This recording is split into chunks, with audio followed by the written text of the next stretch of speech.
most people that are in this lifestyle want out of it. Ronnie wanted out. She wanted her son out.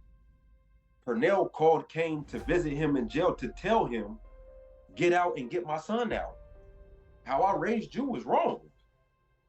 And I'm sitting there doing life in jail because of how I was raised was wrong. And now I'm able to tell you that how I raised you was wrong because how I was raised was wrong. All Let's right. talk about it. Let's talk about it, man. All right. So, Top of the World, Last of a Don C, when we use cinematic scenes to expose unseen narratives in the real world. And as we breaking down how this movie relates to the guest experience, we giving y'all the pure insight that lies within all these narratives within life, man. And when you get it pure, you should be able to cut it as you apply it to your own life to make it work for you. And today we have, I would call them all types of shit. Grindaholic, CEO, my fellow BKG, Anzar the Great. We got Yes, him on the sir. channel Yes, right sir. now.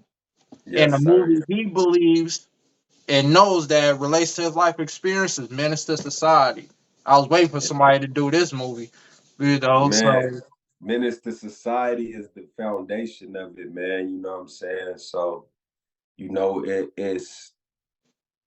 it's where I actually, got a lot of my ideas, my street aspirations came from being a young man sitting down watching that movie and like, man, you know what I'm saying? That's it right there. Like, what am I doing? I'm right, sitting at home watching this, you know what I'm saying, when it's right outside. And exactly, then when I went outside and actually seen it, it became a real thing. Like, this is really right outside my door. This is real. So, what character do I want to be now? So now I actually had to look at the characters, you know what I'm right, saying? And I just resonate. I always resonated with Kane, man. And even though it was some certain things about Kane that other individuals probably would have like not wanted to associate with, like when he dropped the bottle in the beginning, you know what I'm saying, when the action took place by his boy, O Dog. But it's like, even though that took place, O Dog still looked up to Kane during the rest of the movie.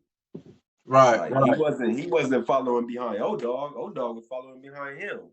So it right, even right. still, you know what I'm saying, just kind of made more sense to me. Like, man, that's kind of my character. But there's decisions that he made in that movie that I would have made different decisions or different choices than he made. But the overall totality of it, you know what I'm saying, is how I feel like where my beginning came from. And you know what I'm saying? And that's ironically the name of the chapter where I start my book, the first chapter. But and it starts off, you know what I'm saying, with me getting jumped on the hood. Right. You know what I mean? That's the actual introduction that kicks off my book. When you pick that movie, I done seen it, numerous of times because it's an urban classic. We all seen it more than once, but when you get to looking through between the lines like we're doing as we talking about it, that's when it stir up old emotions for me, you know what I'm Right. saying? Because on this channel, we got to be honest. And as elevated as I became, just seeing it again, I felt that as nostalgia. You know what I'm Right. saying? Because Right. I've been in it for too long to where like that residue is still thick, Right. and not saying it makes me want to go back, but I'm like, I felt it because I like that was me. You know what I'm saying? Like, especially But bringing up the scene when Purnell let Kane hold the gun as a youngin. You know what I'm right. saying? And for me, it wasn't one of my dad's friends. It was my dad himself who let me hold a gun as a kid. And me understanding how that could get a kid to normalize guns and gun violence as it did me. So Right. to see that start in his journey, I identify with Kane on that part. And when I first jumped off the porch, a lot of shit he went through, I went through, but then quickly evolved into old dog. You know what I'm saying? Before Right, I got right. snatched up by them people. So just seeing that, it also made me like gave me that feeling of wanting to save these young dudes. Cause what a lot of people overlook is because they see it's cracking. They see the excitement, but they was 16. You know what I'm saying? Right, Old dog was 16. Kane was 18. I was right, 16, 17. A lot of my peers was kids getting it in. You know what I'm saying? right. So wanting to save them, I also reading my own material. You know, it's a feeling in me to want to save my younger self. So I'm asking you, going back to the movie, when you think about the younger generation that were influenced by you and the examples that you set, and the generations that still is influenced by the stories that continued on even after you took a turn, like what does that make you think about? I mean, I'm aware of the fact that I have a shadow self. We all do. You know what I'm saying? And the Right, shadow self is a the result of your past experiences. And like it's beautiful that you started off by correlating yourself and your life experience to Kane, and in the sense of he was given these tools as a kid, as a little kid. His mom was a prostitute, his dad was a pimp, heroin addicts and dealers. There was drugs in the house, there was guns in the house, there was money in the house, and he murdered somebody in his house right, while Kane is 2 years old. right, So murder, that our brains have memory.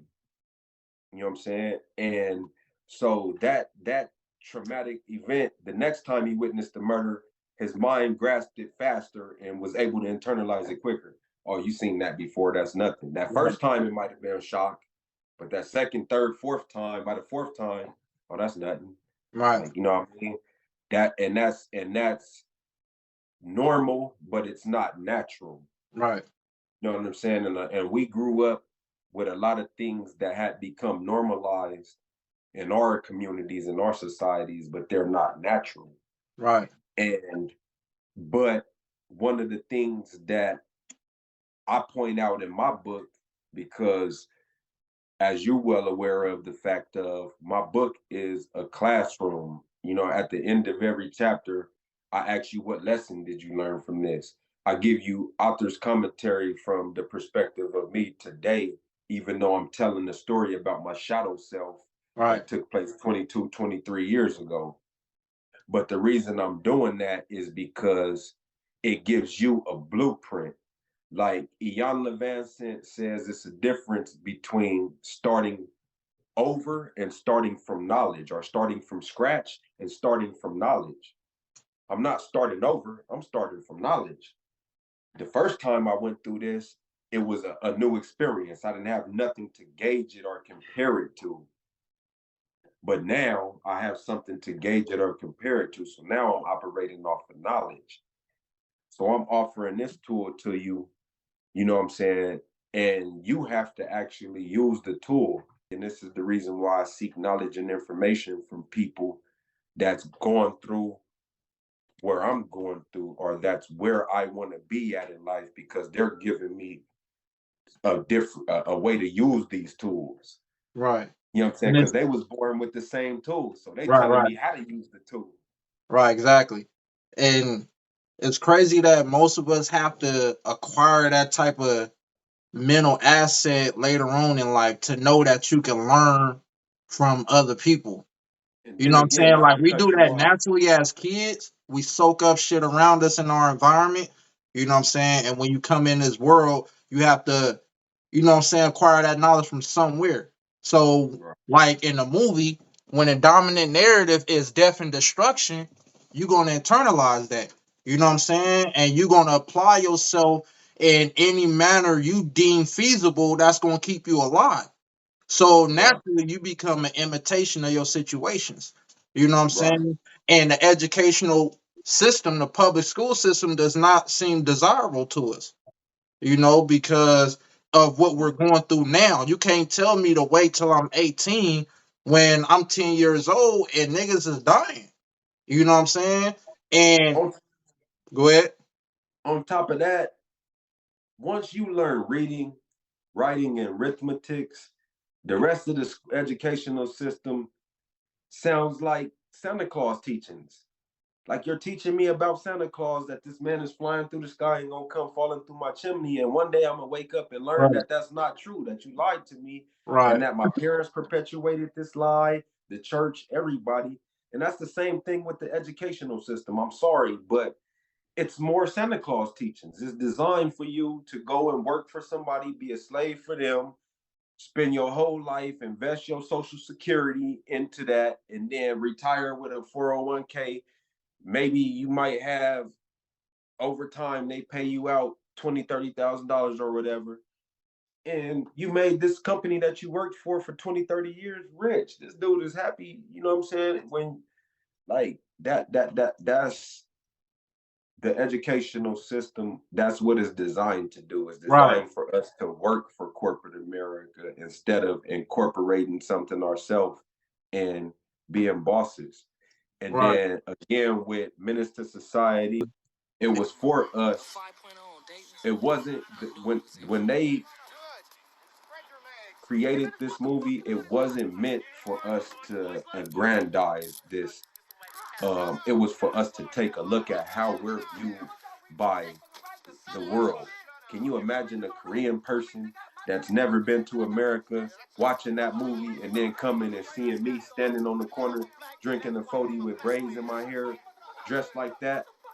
Their number one thought is going to be fear. This dude is oh dog. This dude is going to kill me. You know what I'm saying? And there's people that put those type of narratives and systems in place and feed us these propagandas, and then turn around and use it against us in every fashion, every aspect of this. right. You And know what I'm saying? that's why storytelling in movies is so powerful because different people perceive the information that they're receiving differently. They interpret it differently. Two people can Right, look at the same thing, get two different messages up out of it. So right, watching that movie for me, like you said, a hidden message. Another part I identify with when Kane, after he got shot or whatever, old dog came to the projects to come snatch you from his grandparents' house, and his right, granddad asked him, "Do we care whether you live or die?" And right, Kane said, "I don't know." Like that's so powerful because in my mind at that time, I would have said, "I don't give a fuck." Like that, I was darker than that at that point. You know what I'm right, saying? But for right, him to say, "I don't know," that was so honest and pure. Like it for me, it was deep because at the end they circle back around when you finally get killed, and right. he said, "Yeah, I do," but now it's too late. That right there was a message within itself. You know what I'm saying? That, and then also when you just try to get out, it be too late. You know what I'm saying? If you don't move, like soon as that opening go, like when she kept telling them, come with me," Right. therein lies another message. When what his environment taught him was, I'm just gonna be another nigga from the hood. What's the point? Exactly. So it's a lot of little messages to where people can look from two different sides, and one can see us in the way that you said for the Korean motherfucker, or Right. from what the point I'm standing on, and really empathize with those of us who had to grow up in that environment. You know, but when you Right. look at that movie, what are some of the societal implications that you notice overall though? Number one is like the first narrative that jumps out at you is most people that are in this lifestyle want out of it. Ronnie wanted out. She wanted her son out. Purnell called Kane to visit him in jail to tell him, get out and get my son out. How I raised you was wrong. And I'm sitting here doing life in jail because of how I was raised was wrong. And now I'm able to tell you that how I raised you was wrong because how I was raised was wrong. So the first constant string, I mean, and we're gonna get into Sharif too, because the Muslim was always there. as a messenger telling them, get out, get out, get out. Why y'all doing this? Why y'all doing that? So the narrative, the number one narrative that stuck out to me was, if you don't have to be in this lifestyle, if you're not forced in this, get out. Because it's not desirable for the people that's really in there that have to, that grew up like this. It's not desirable for them. A lot of people think, and don't get me wrong, like I never had that idea, but I see today that a lot of grown people or people that's above the age, when I got involved at 10, 11 years old. But it's people that's 20 something years old getting jumped on the hood or trying to jump off the porch proverbially. And it's like, for what, bro? Like, I got an ex little homie that went to the military and all that, and the Air Force dropped out of that to go and get put on the hood, and now he got gun cases and dope cases, and you was already 20 something years old. And I'm like, bro, you had other options that a lot of us didn't have. A lot of us didn't have options. Right. And a lot of us didn't realize the options that we had too. A lot of us did have options, but just didn't realize the options that we had. Exactly. There's, I mean, there's so many different narratives in that movie, but like I said, for me, watching the movie, you know what I'm saying? I saw myself in a lot of the characters. I saw myself in little, you know, Ronnie and Pernell's son, little bruh at Right. times. You know what I'm saying? And one of the things that's jumping out to me right now is also how, you know, Purnell put a gun in Kane hand when he was 2 years old and showing him, and he did the same thing. You know what I'm Exactly. I saying? was gonna bring that up after you start talking. Yeah. Right. You know what I'm Yeah. saying? And that's like he in his mind. And then when he was confronted by Ronnie, like, I don't want you teaching my son this. His response was, well, shit, he needs to know it. Like, I don't want him Exactly. out here lacking. You know what I'm saying? Right. So, like, And what do that's what do you expect me to do? And then on top of that, I learned this from his dad. His dad, exactly. Yeah. his Yeah. actual father, took me through this. I'm gonna call it a ritual. You know what I'm saying?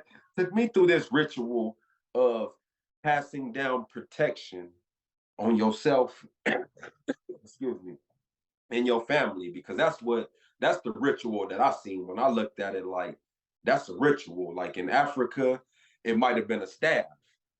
Like, hey, here go this staff, man. There's lions and this shit out here in these elements. Here, this staff is for protection and protect your mom and everybody when I'm not here. Right. That's a ritual in Exactly. Africa. Exactly. But in the hood out here in the West, you know, the ritual was, hey, bro, make sure you got here. This Right. is your protection. You know what I'm saying? Right. So I seen that as a ritual, man. Right. And the next thing that stuck out to me was Sharif. Wait, It's hold like, on. Let's stick to little Anthony real quick, right? Because if we're visualizing this as it really went on, both of us know that this type of stuff does go on. So just imagine Anthony's dad gets snatched up into the pen, so he has that in his brain. Kane, he see how dudes rocking in the hood and what Kane is teaching him, so he has that in his mind, normalizing it. Kane right, gets killed trying to save him. Just right, imagine what his journey is likely to be. You know what right, I'm saying? What we right. talking about is the cycle. You know what I'm saying? So in comparison to that, we see the cycle of death and destruction. Like, and we see, like you say, the shadow, the imprint you left that young Right. dudes is modeling to this day. Like, what moves I, are you making now to break that cycle? Because you're gonna continue to have influence over young dudes. I'm moving different, man. Number one, like, I'm aware of both of myself, and I'm aware of the influence that I have in the negative and in the positive. And so I often tell people, man, I led a lot of people the wrong way. So now I can lead a lot of people the right way. And it wasn't so much of anything that I'm saying. I'm able to lead people and make them follow me because of my actions, the way that I move, Right. make you want to move with me. Right. You see me with the jewelry, with the money, with the cars, with you want to have those things. So if I tell you, hey, I got a play right now, you're gonna want to be along with that play because you see the results of that play. Right. Every time I see this nigga, he clean, or this man, or this God, however, the proverbial person that we talking about. But every time I Right. see this vehicle, he's clean. He got money on. He got something flashy. Every time he pull up or pull off, my female and every other female, has to show some type of interest, whether it's blatant or whether it's subtle. But so when he say, "Hey, bro, I gotta play. I need somebody to go," they're gonna want to run with me. So that's the same thing now. So my thing is leading by example. When I got put on the hood, I had already watched Boys in the Hood, Menace II Society. I'm more resonated with Menace II Society over Boys in the Hood. Obviously, I chose the movie as So the so reference. is Menace to Society a movie that left an imprint? Like it may not be in Absolutely. something that completely. Now I'm saying before you really start getting it in the streets, right? Was it a movie that would you say was influential on you, or you was already getting it in and that was just a movie you identify with? Which one? It was influential. I wasn't actually getting it in prior to that movie. I was exposed to the elements, Right. but I didn't jump into the elements. You know what I'm Right. saying? I was more reserved, but I'm watching it and I'm looking at it, and I'm not gonna lie, I'm intrigued by the flashy things. I'm intrigued by the 5.0. I'm intrigued by the glass house. You know what I'm saying? I'm intrigued by these type of things. And like I said, I'm I'm a critical thinker. I've always been a critical thinker. So, and most of us are emotional. You know what I'm saying? All of us are emotional, but a lot of us um hold on to our emotions, are emotionally charged and highly emotionally charged. You know what I'm saying? So with that being said, like I'm already seeing the movie. I'm already, you know, looking at the flashy things that I would like to have at some point in life. And then I actually go outside, go to a carnival where I see the homies and they actually do got the chains on, they do got the belt buckles, they flashy, they are pulling out Right. pockets full of money, they are sliding on these 13s. And it was like, yeah, now I'm actually in Minister Society. I was Right. just watching, but now I'm in it. Right. You know what I'm saying? Like it's like VR today. Like I jumped in to the virtual reality, and I I I said that at that moment, man, I'm going to go get put on. You know what I'm saying? And this is what it is. And from here, being emotionally charged and being visual people, I already made the determinations in my mind of what I'm not gonna do. You know what I'm saying? A lot of us don't know what we are gonna do, but I'm definitely not gonna do that. A nigga Right. got me fucked up if he think I'm gonna go for that. So Right. watching Menace to Society, I already knew certain things that I'm not going out like that. I'm not going out like Kane.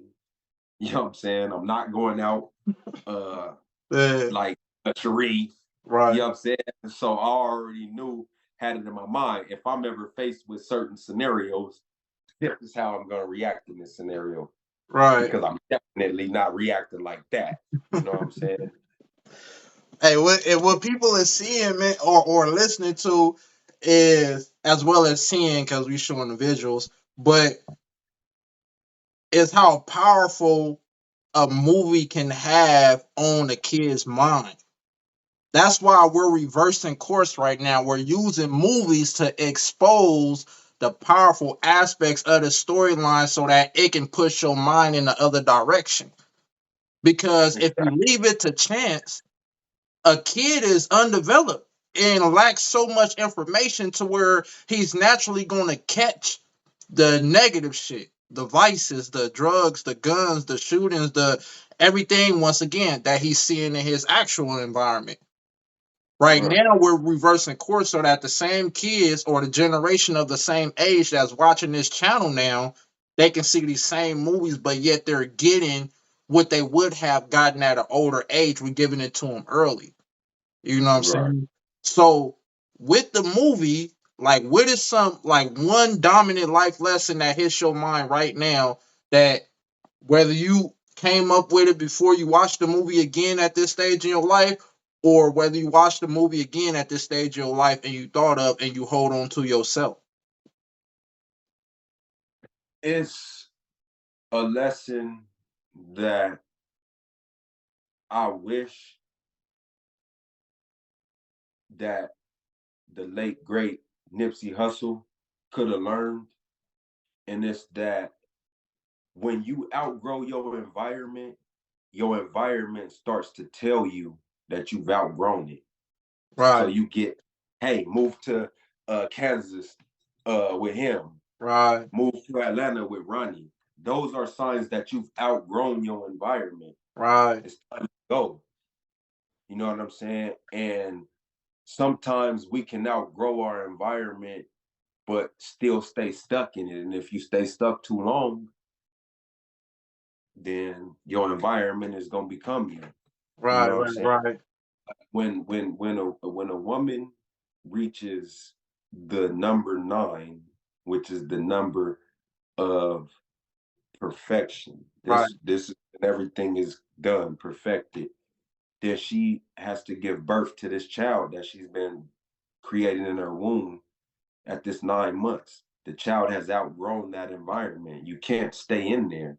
Then when she gives birth to the child is able to grow way bigger than it would have grown in her womb because this environment is conducive for growth.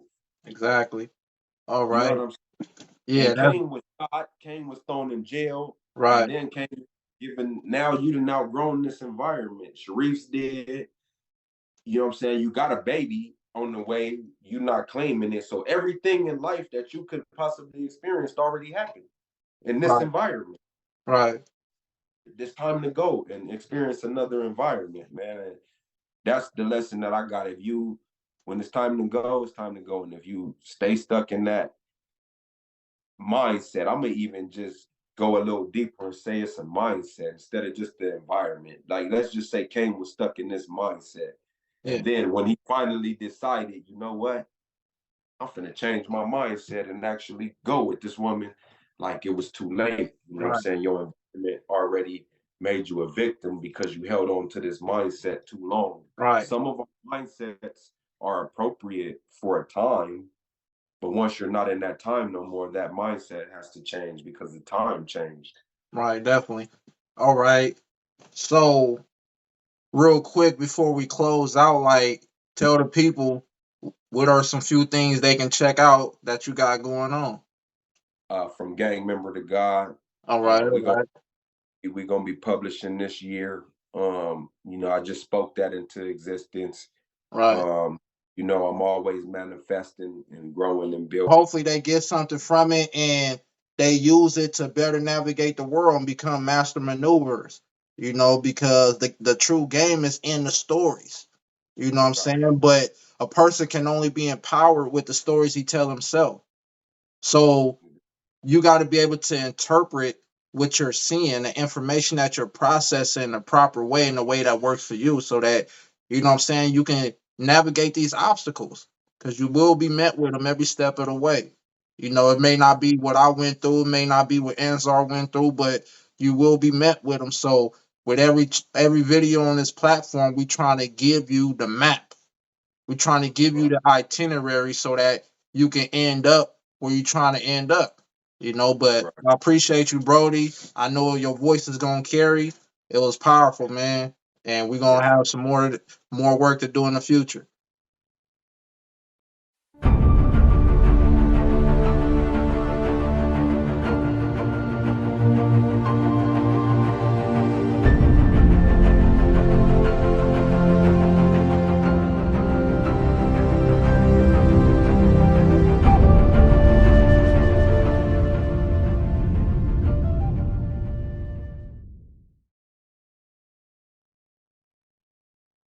Well, like I said, man, I'm getting into this, podcast space. What's it called? So, Everyday Trapper, All right. Everyday Podcast, ANSAR CEO's podcast. So, what I'm saying? I'm gonna be having the Everyday Trapper merch coming as well. Coming in.